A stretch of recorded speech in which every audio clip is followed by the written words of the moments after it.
예수님이 이 땅에 오신 목적에 대해서 우리가 잘 알고 있는 요한복음 3장 16절 말씀, 여러분 암기 다 하고 계시잖아요. 하나님께서 이 세상을 이처럼 사랑하셨다. 예수 그리스도를 이 땅에 보내시는 그 이유, 그건 바로 우리를 멸망하게 하려고 하는 게 아니라 우리에게 영생을 얻게 하려고 예수 그리스도를 보내셨다.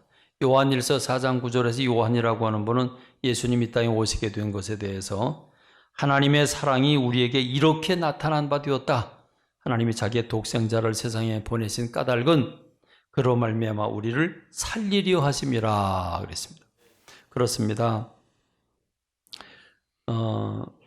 이 전능자, 창조주가 되시고 전능자가 되시는 하나님이 사람의 몸을 입으셨다고 하는 것은 우리가 아무리 상상하고 또 생각하고 생각해 봐도 있을 수 없는 일입니다. 한마디로 그건 하나님의 사랑 때문입니다.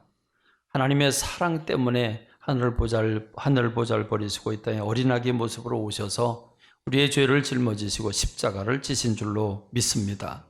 지난 시간에 저는 여러분들에게 이 물은 성령을 가리킨다고 했습니다. 그것은 예수님께서 초막절에 성전에 들어가셔서 많은 사람들에게 요한복음 7장에 보면 누구든지 목마르거든 내게로 와서 마셔라.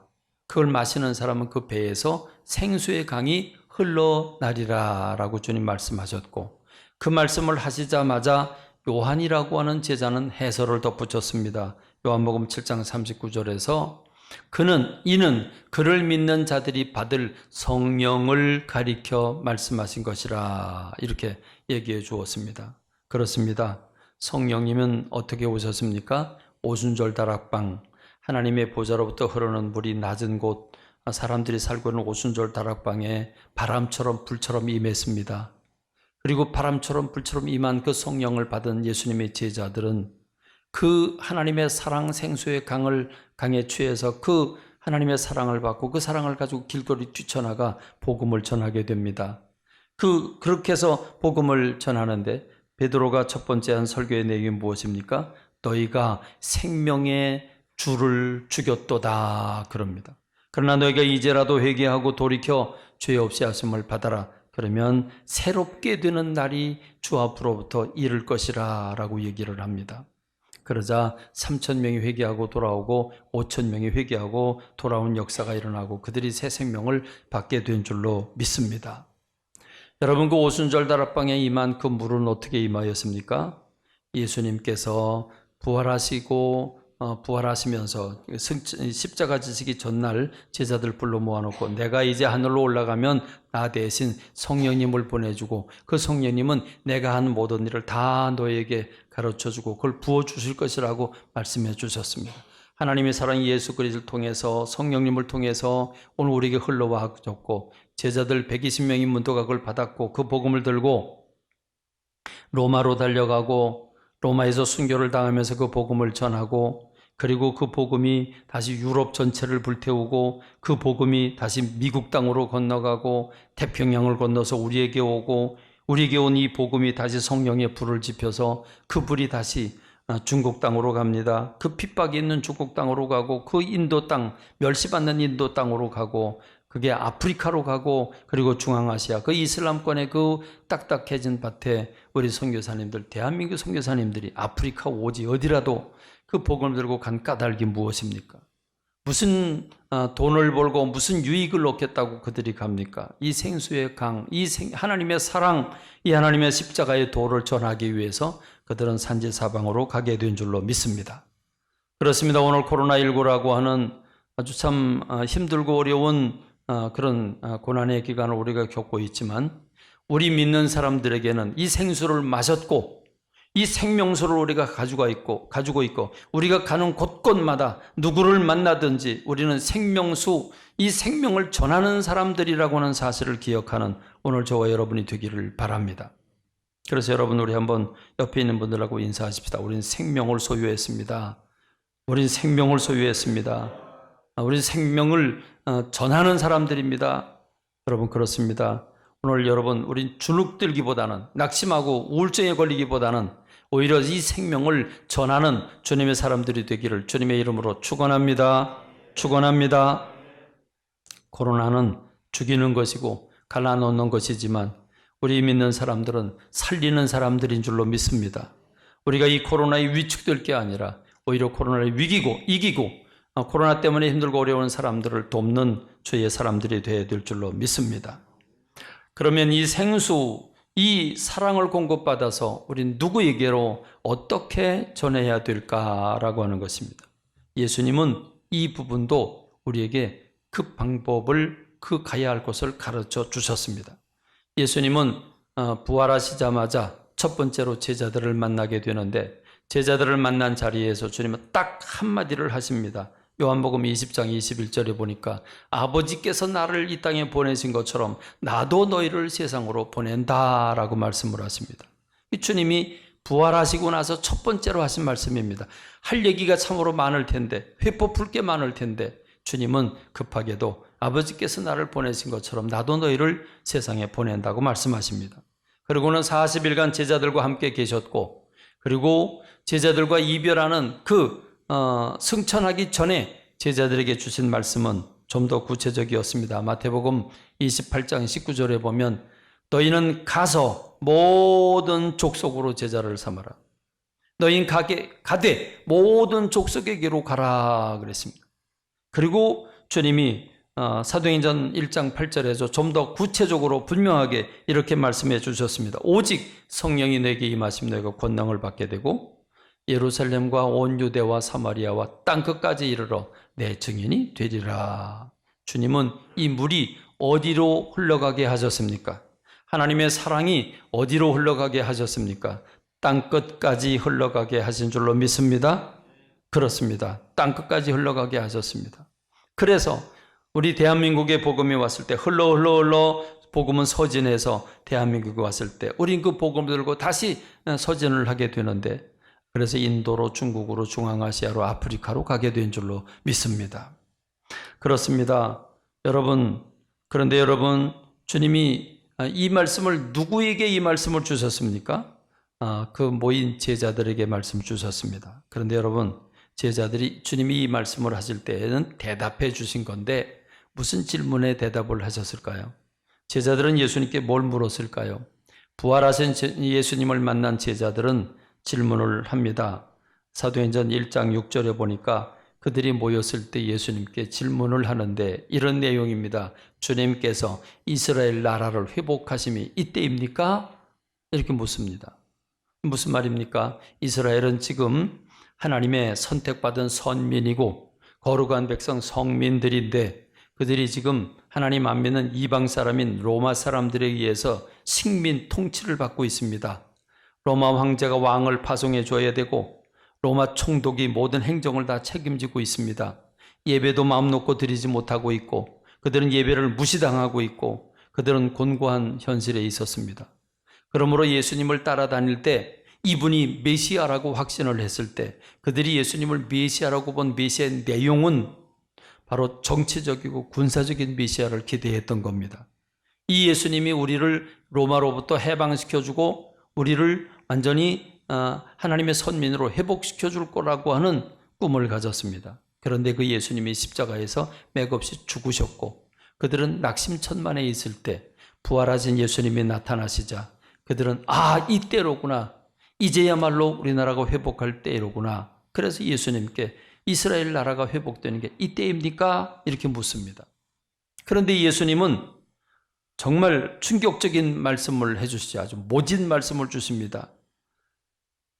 그건 너희의 알 바가 아니다.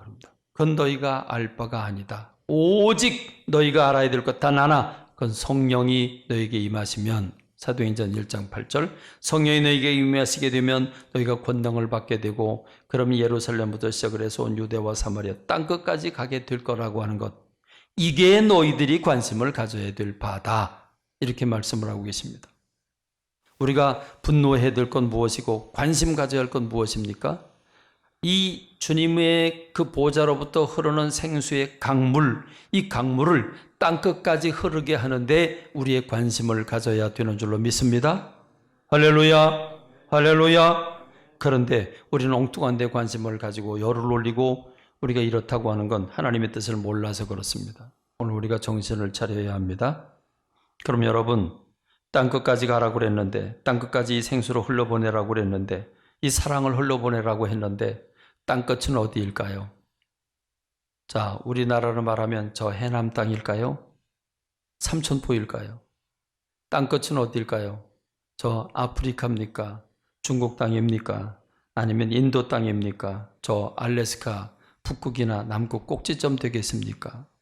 그렇습니다. 여러분, 놀랍게도 지구는 둥글지요. 둥글어요. 우리가 앞으로 계속 전진해 나가면 그러면 땅끝이 어디입니까? 내 뒷모습입니다. 내 뒤로 옵니다. 한마디로 말하면 여러분, 땅끝은 어디입니까? 내가 서 있는 자리가 땅끝인 줄로 믿습니다. 내가 서 있는 자리에 이 생수의 강물을 흘려보내야 하고 하나님의 사랑을 흘려보내야 되는 줄로 믿습니다. 예수님께서는 그걸 이렇게 설명하시죠. 성경에 613가지나 되는 어마어마하게 많은 율법 조항이 있는데 예수님은 딱 한 가지로 간추려서 내가 너에게 세 계명을 준다. 너희는 서로 사랑해라 그랬습니다. 서로 사랑해라. 내가 있는 곳에서 내 주변을 사랑해라.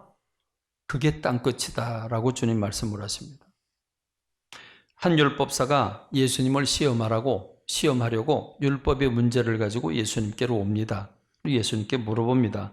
율법 조항이 600개가 넘는데 그 중에 첫째, 둘째 되는 계명이 뭡니까? 라고 예수님께 시험을 했습니다. 그랬더니 예수님께서 첫째는 하나님을 사랑하는 것이고 둘째는 사람을 사랑하는 거다. 이웃을 사랑하는 거다. 이 말씀을 하시면서 이 두 계명이 율법과 선지자의 강령이다. 핵심이다. 이렇게 말씀을 해 주십니다. 여러분, 마태복음에 보면 이렇게 대화가 끝납니다. 이 율법사가 예수님을 시험하라고 왔는데 예수님이 정확하게 말씀하시니까 할 말을 잃은 거죠. 그냥 돌아갑니다. 그런데 누가복음에 보면 대화의 내용이 조금 다릅니다. 똑같은 사건인데 조금 다르게 소개하고 있습니다.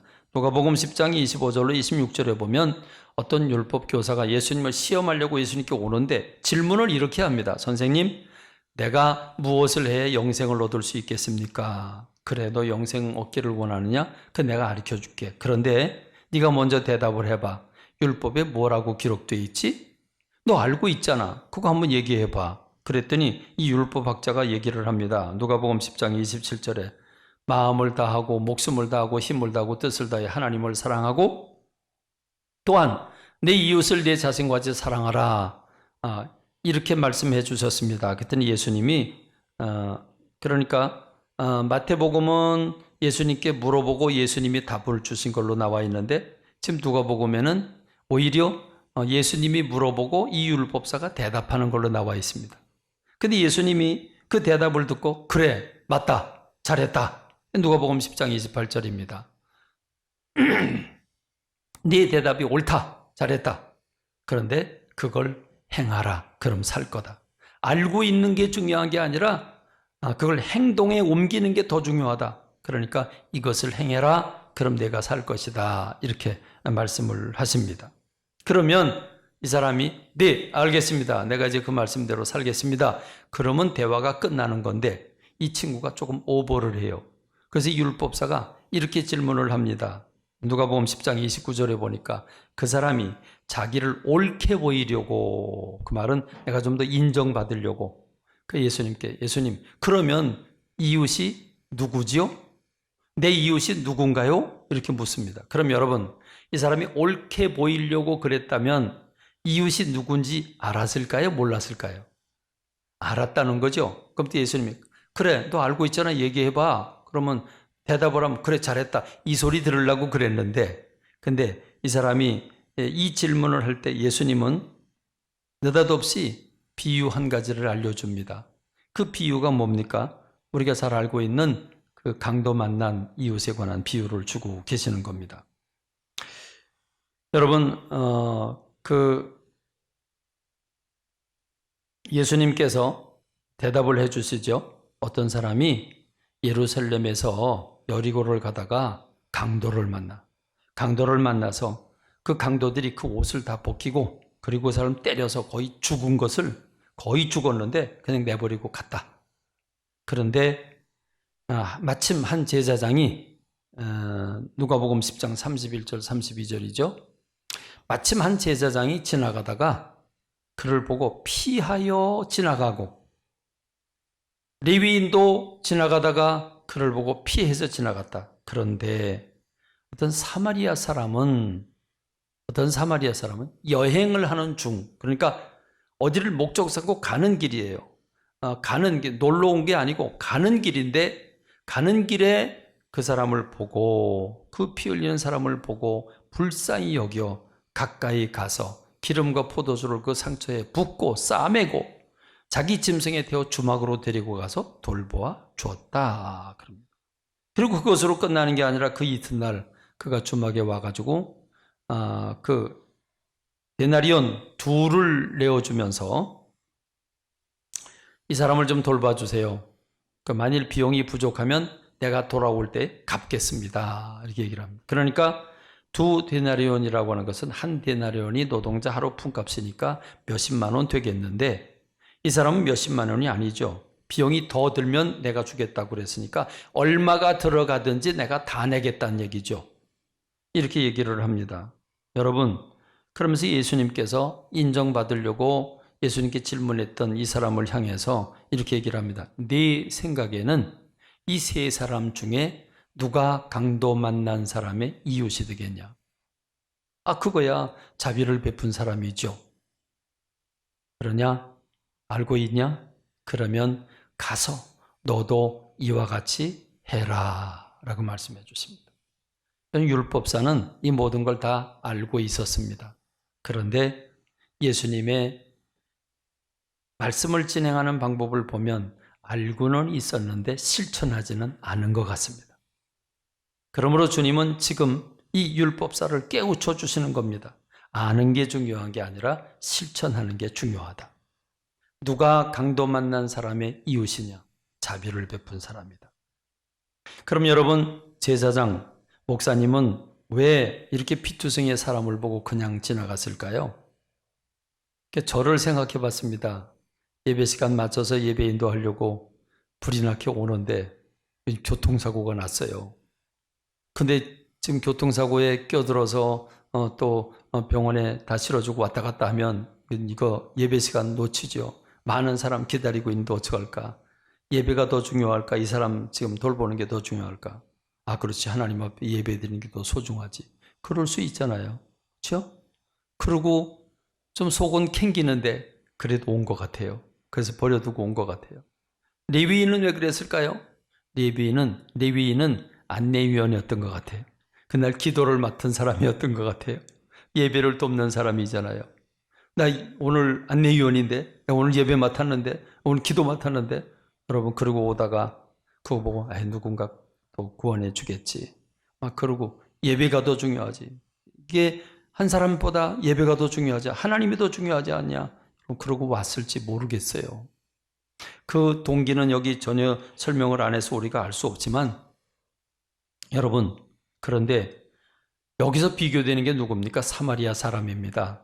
제사장 또는 레위인도 아니고 지금 이 사람은 사마리아 사람입니다. 유대인들로부터 개 취급받고 있는 멸시천대를 받고 있는 사마리아 사람입니다. 어쩌면 하나님을 알지도 못할지도 모릅니다. 하나님을 안 믿고 모르고 있을지도 모릅니다. 이방인일지 모릅니다. 근데 여러분, 이 사람은 핑계거리가 있습니다. 난 지금 스케줄 정해놓고 가는 겁니다. 그런데 여행 중에 그를 보고 불쌍히 여겼습니다. 불쌍히 여겼다고 하는 건 사랑이 있었다는 겁니다. 사랑의 마음이 있었다는 거죠. 여러분 한번 생각해 보죠. 이 사람이 핑계댈 핑계거리가 없었을까? 그럼 자기 할 도리를 했으면 주머니 갖다 줬으면 병원에 데려다 줬으면 그걸로 끝났는데 이 사람 그 다음날 또 와서 모자라면 내가 다 될 테니까 끝까지 해달라. 이 말은 사랑이 있었다. 진실한 사랑이었다라고 하는 걸 보여주고 있는 겁니다. 어쩌면 우리는 레위인이나 이 목사님처럼 율법주의에 우리가 도그마에 빠져서 우리가 외식하고 있는 성도들은 아닌지 우리들의 모습을 다시 한번 살펴봐야 될 것입니다. 하나님의 보좌로부터 흘러내린 물은 성전 문지방을 통해서 낮은 곳으로 흘러갑니다. 그럼 물은 높은 곳으로 흘러가지 않습니다.